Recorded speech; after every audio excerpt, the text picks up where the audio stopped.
Gotta get that morning coffee.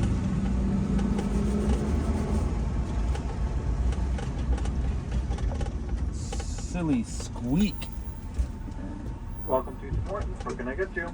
Yeah, can I get a medium coffee, 1 cream, 1 sugar, and a shot of espresso? Certainly. Anything else? And that's it. 322, my friend. You can drive through. Thank you. Oh, he called me his friend. Oh, man. Morning. Morning. On debit. 322. Awesome, man. Thank you. Have a good one. Whew. That leaf spring squeak is starting to drive me crazy. I'm gonna have to find somebody in town here to fix that up soon before I go stir crazy.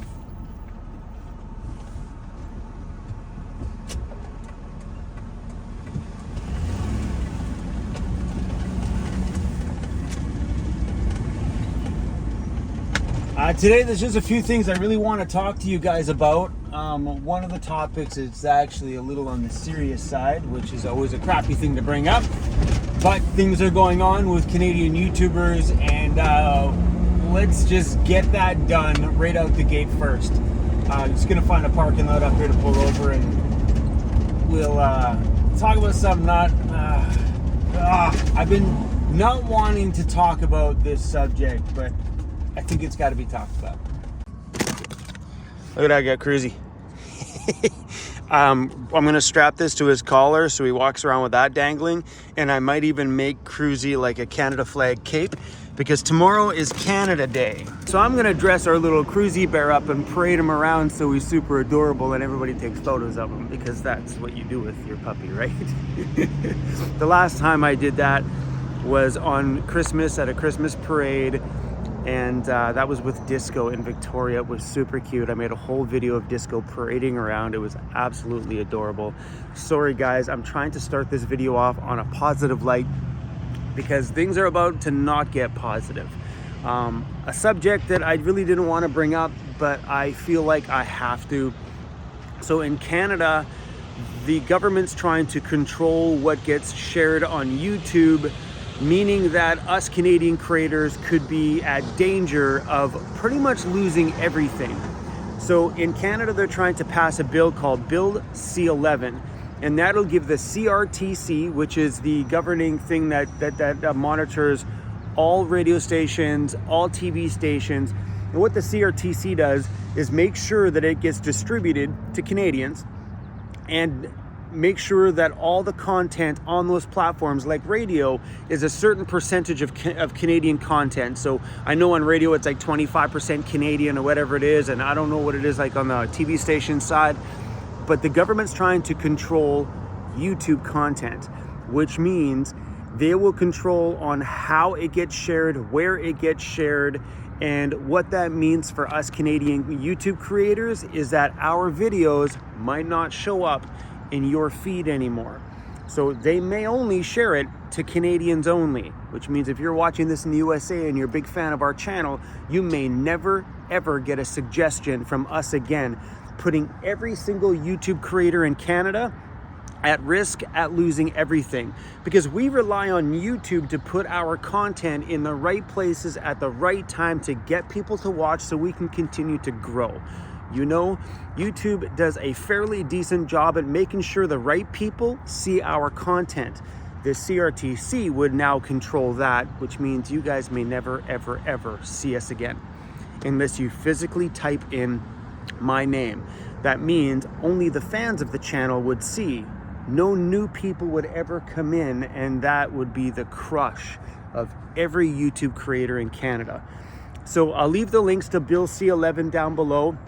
I have a personal contact at YouTube, and she's reached out to me a few times. The first time she asked me to make a video, but I didn't know how to put that out there with the audience that I have, you know, because I don't do politics. I don't understand politics. That stuff just stresses me out, and I want nothing to do with it. So talking about a subject like this is really hard, but we're at a dangerous point right now for all YouTube creators. So if you make YouTube content in Canada, please click the links down below and read everything about Bill C-11. So what's happened with it now is, I guess, in order to pass a bill, it's got to get presented to the big house. We'll call that the big house. I don't know, the Parliament building.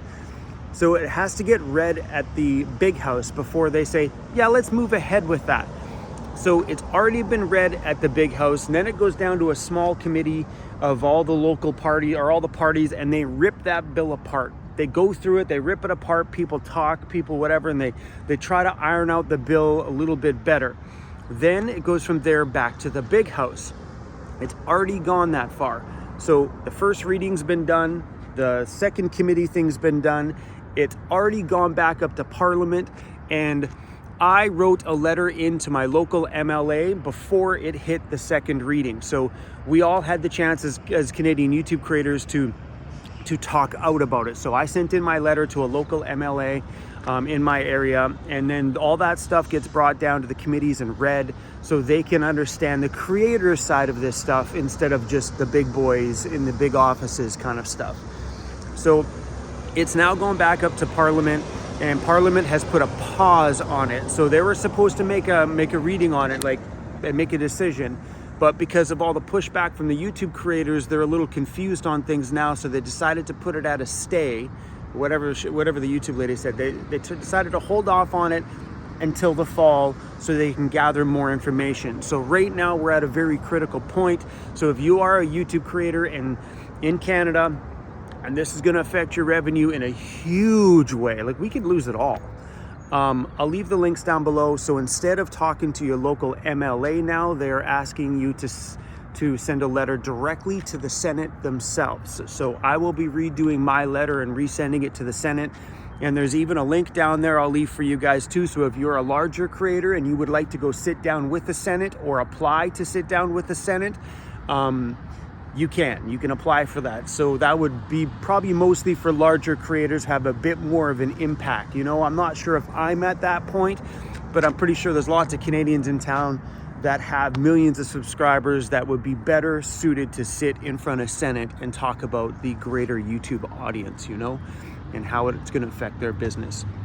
So yeah, as a nutshell, you may never get suggested our content again. Any YouTube creator ever. That's a scary thing, my friends. Anyway, I'll leave the links to that down below. Talking about this stuff just is not how I want to start my day. So let's talk about something else negative. Bugs. Bugs. I've been reading the YouTube comments, and I see all of you are telling me that I should stop spraying bug spray and I need to buy some Thermacells. So I did. I went out and picked myself up 2 Thermacells from the good old Canadian Tire here, and I've never used anything like this, so I don't know if you've used it. I'm pretty sure you all have, because my comments were littered with, what are you dumb, what are you stupid, get a Thermacell, you idiot. So I bought 2 of them. They give you a 15-foot zone or a dome, whatever you want to call it. So that should cover the perimeter between a couple of vans. And I also bought 120 hours of these Thermacell refills. So I opened this thing up the other day and took a look at it. So I guess it's a little bottle of butane. And this little thing looks like a thermos. Maybe that's why it's called a no, I don't know. Thermacell? That'd be heat. So yeah, then this little thing here gets slid in the top, and I guess the butane heats the element heats this pad, and this pad spews out this nasty stuff that keeps the bugs away. So yeah, this would just screw in down there. I gotta take the cap off and stuff first, but that would just screw in there. And then you sit this down, and I guess in like 10 minutes or so, it creates this like 15-foot dome around it where bugs will not get in that 15-foot zone. 15 feet is also not that big. So that would be just like a perimeter of like me walking in like a small circle. So I got 2 of them. And if you have any experience with Thermacells, please let me know if you have any tips on how to make them better. Watch after buying this, no bugs. We watch us see no bugs the rest of the year. highly doubt that. But that's what happened one year. I hit bugs one day. I bought a bunch of bug stuff and I never seen a single damn bug the rest of the damn season. But anyway, because bugs have been a bit of a problem out here. Not so much when you're on the coastal regions, but the second you get inland, even a little bit, we've been getting bombarded out here. And I still can't find the bug screens for the back, so I think those are MIA, which really sucks because they snapped in on all these little snaps here. And I don't know where they went, which really sucks. I still haven't figured out where I'm gonna put my Starlink. It does fit in this bin down here, but the top of the base here, that piece sticks up a little bit, but doesn't stick up too far that it smacks that. So I can actually fit my Starlink inside of one of these drawers if I cut a hole in the lid. So I might just do that and give it a permanent home right here in my back pull-out drawer, which would be freaking epic. To get it off the top up here. So I might go into maybe Canadian Tire or some other store and see if I can find like a yoga mat, like a foam mat, and just line the bottom of it, maybe cut some holes in it so it sinks down in, so it doesn't bang around in the backcountry, because the back of my van gets a serious bounce when we are out there. It is ridiculous. And I wouldn't want to damage that. But I mean, here I am talking about that, and it's sitting up there. When I'm out in the backcountry now, the other day, this thing made it onto my bed. That's how much the back of this thing bounces. See, I went out, got played in the mud a little bit. Yeehaw! Oh damn, my side door's open. Look at this. Oops. When I woke up this morning, I took Cruzy out for a pee and I went to get a coffee, and I guess I didn't shut the door fully. Thankfully, it didn't whip open. I was originally thinking about building a box on the top of my fridge here, but having it in the pull-out drawer I think is going to be the best option. It's a bit of a pain because I don't have to pull the whole drawer all the way out. For right now, things are really convenient. I just open my back door, grab it, and go. I've seen some really cool videos online of people that have used a Husky box, like a Husky's a brand that Home Depot carries. They've taken a red Husky box, taken the parts that come in the box from Starlink themselves, which I've obviously thrown it out, and they took those pieces that held that tightly in the box, and it fit nicely in this little Husky box, which is a cool idea. Maybe I'll do it. Maybe I'll put some magnets on the top of that Husky box and pop that red box right there. I don't mind that at all. Like, it's having the bigger box there would keep me from throwing garbage up here. I'm throwing shoes and just things I buy. Ever since I put this, or J5 Custom Vans put this little lip, there's a little lip here, like an L lip, all the way around it. Ever since that silly little lip went on there, I throw everything up there. It's become another means of storage in my van. Yeah. Before we go, we should talk about this too. I've been taking this, walking around my van, and just giving my roof rack system a little bit of a knock sometimes. Okay, you see that one? It's off a little bit. Just want to make sure all of these are on there. It sucks to have to do this, but I had another problem with my roof rack system. So if you caught a video before I left Vancouver Island, I had a roof rack system malfunction because of my crazy driving. This one popped off the other day.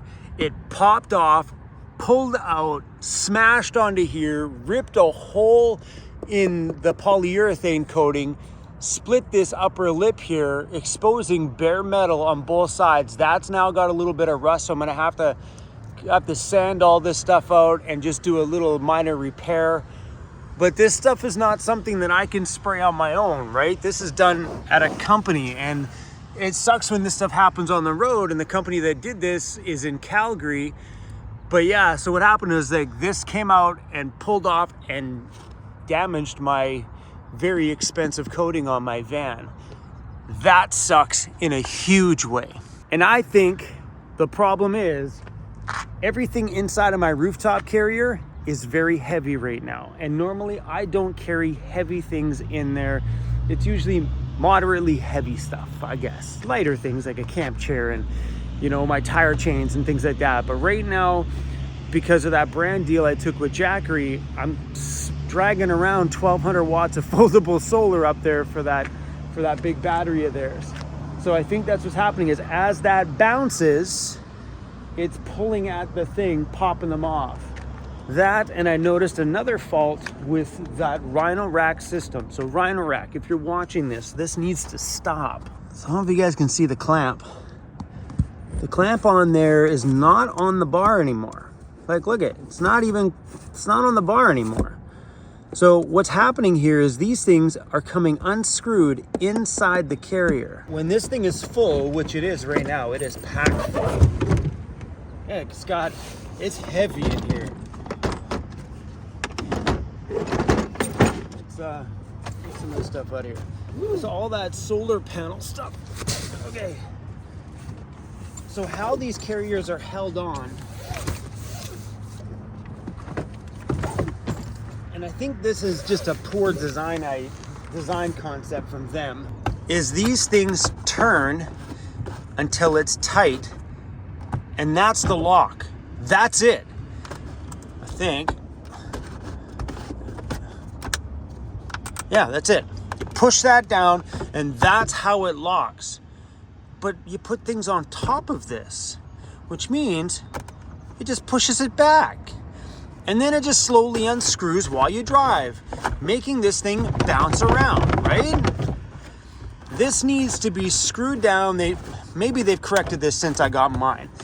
You need to make this so this screws completely down, locks in with a pin, so that thing can never, ever, ever pop out. Because I think this is why this is bouncing. It's yanking on this bar, ripping it off my bottom edge. And these are all Rhino rack stuff here. But I think that's what's causing it, is just the extra bounce and movement from this bar being yanked on by this not being properly secured. So now that that's tight, yeah, it is tight on the bar underneath on both sides, right? Rhino rack, if you fix this option, please let me know, because this really, really sucks. I don't even know if that works. So yeah, there's a lot of weight in this carrier right now though. But to always have to go through and double check these things all the time when your carrier is full really sucks. And these Jackery solar panels are like 22 pounds a piece or something, so it's a lot of weight up here. I wish there was a better locking mechanism. So see, this one's totally loose. So when they're locked in, they're permanently locked in. Really, really, really sucks. I mean, to fully expect that everything stays tight all the time is just something that'll just never happen. But there's better design ideas that these guys can take from people like me. So maybe somebody share that video with Rhino Rack. Yeah, share that video with Rhino Rack. So I really enjoy this roof rack system. It's been on my roof for years, but the rougher I am on this van, the more it doesn't want to stay put. Those systems would stay fine up here if I just kept simple things, like a shovel, some plastic recovery boards, and maybe some solar stuff. It's when you start hauling heavy stuff is where this stuff doesn't hold onto the side gutters very well. Maybe they weren't meant to carry, you know, an extra 150 pounds of gear in a box or anything. I don't even know what's in there, probably 100 pounds. Maybe they weren't. Maybe they were, I don't know. But one thing I did learn is on these, does that look loose? Come on. On the side gutter mounts, if you tighten them too tight, they just naturally just pop off. And that would make sense because they're just metal. And if they're too loose, obviously they just pop off. So there is a definite sweet spot in the middle you got to keep those things at. Another thought I had for keeping my roof rack system on, and I don't want to do this because it does something permanent to my van, and maybe some of you guys can help me out with this one. Have you ever drilled a screw through the side lip, the side gutter here? Is that going to cause a leak? So this gutter here along the top. So the other option I had, so I don't stress about this thing all the time, it's a bad idea. I know it's a bad idea, but when I get frustrated, these are the ideas that I have to just stop the frustration, is to drive some screws through here, through that lip. And I know that lip is vital for sealing the roof, but just screwing them in there so I never have to worry about these things coming off again. I definitely have decided that if I do build out another camper van, if I don't end up loving the ambulance, if I ever build out another one, it'll definitely have a pop top. I'll never get a high top. I don't want that height. I do a pop top, and then I would just secure the roof rack system, do a custom one attached to the pop top itself so it'll never fall off. But right now I'm having a bit of a frustration with this one. Every time I hit a series of big bumps out in the backcountry, I always got that cringy feeling and I worry. And I don't like driving around like that. I just want to go out there and have some fun without having a fear of, well, losing my roof rack system again. Because if you missed that video, you should go watch it. It was a doozy. Another thing, those mats that I bought for my van, one of the best things I ever did. Excuse my van right now. It is very messy. But these mats here. So the only problem is they're foam, so they chip a lot. Like right along the door here where I get in and out all the time, or where I'm sitting, they chip very, very easily. And I was hoping that these would be more rubbery and not take on water, but they soak in like a sponge, and that is not a good thing. As much as it's been a beauty on my knees are like, look how better they look. They're a little dry right now, but they're definitely less dirty, and they're definitely less calloused, because that's all that was happening with my knees before, is being on my knees on a harder surface. It was just creating a callus. So they stopped hurting after a while because they just created that layer of skin it needed to not hurt anymore. But now my knees are getting back to being a little bit more cushy and a little bit more soft and not so, well, you know. I'm pretty sure with those mats, my knees would be back to normal in a couple of months. Thank you to those mats. But I find on a warm day, I have to take them outside and air them out because they get wet. Literally, if you push on them, you'll see water come out, because there's a lot of water around this side of my van. So if this thing has a tiny bit of leak, and sometimes it does, or if I spill water, it soaks right in. Cruzy definitely spills water and it soaks right in. So maybe you guys have some experience with fatigue mats that maybe foam on the middle, rubber on the outside. I'd love it if you guys would share the names of them down below in the comments, and because I know some of you guys have, either got great mats at home or put great mats in your van that I haven't discovered yet. I just got those ones at this little store behind me here. Guys, that's all I wanted, was just a quick little update. I needed to tell you guys about Bill C-11 and run you through some of the headaches that are going on in my life right now as we're traveling full-time on the east coast of Canada. We're going to be out here for a little while, and I've never traveled so slow before. I've also never had so much fun in my life before. I should have slowed down years ago. I definitely should have. I feel like I know areas now. Like from here, I know where to go drive to the pool to have a shower. I know where the nearest laundromat is. We've been in and around so many areas lately for so long that I know my way around places.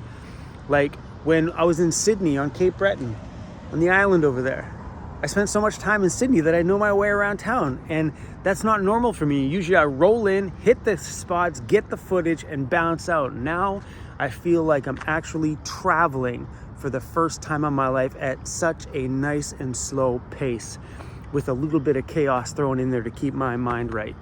And it's been incredibly amazing.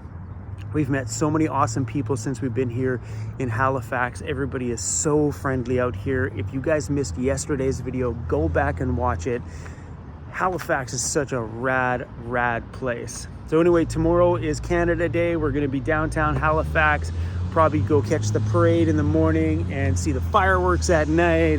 But anyway, guys, thanks for watching today's video. And I'll leave the links to Bill C-11 down below. If you're a Canadian YouTube creator, please speak out. The more people that speak out against it, the better it's gonna be for all of us in the end. And or maybe it'll change the bill enough to not include the everyday YouTubers like me. You know, because that would, I don't know what I'd do if I lost you guys. I really honestly don't know. You're my world. Creating YouTube content, sharing my life with you guys is what makes me feel alive every day. On that note, I have a mailing list on my website at vancityvanlife.ca. If you guys want to go over and please join my mailing list. I've never used the mailing list in the couple years I've had my thing. It's for emergency reasons. So just say this happens on YouTube and nobody ever gets suggested my content anymore. I've got a connection to at least some of my audience so I can keep creating content. And also, if you are watching any Canadian YouTube creators on a big time basis and you love what they do, now would be the time to go support them on Patreon to have that good backup for us if things do end up going sideways. We would all definitely appreciate having a bigger family over there. And I share my everyday adventures over there on Patreon. So if you guys want to come over and join us and kind of keep building this backup plan, it's pretty much what Patreon is. It's a backup plan if something were to happen here. We've got something to fall back on and at least have an audience that we can create YouTube videos for. I would have no problems creating YouTube videos every day just for Patreon if YouTube goes, no problem. YouTube's not going away. It's just us Canadians are a little scared on, are you guys going to see our content anymore? That would be pretty sad. Anyway, everybody, love you guys, and I'll see you all. Oh yeah, by the way, if you've noticed, I've been uploading a little bit more videos and a little bit more sporadic. So expect that coming up in a bit. Maybe you'll get 5, 6, 7 videos a week. Who knows? I'm just uploading whenever I feel like now. No more every other day schedule. Just whenever I feel like. So sometimes you may just get my face like you did today. Thanks for watching.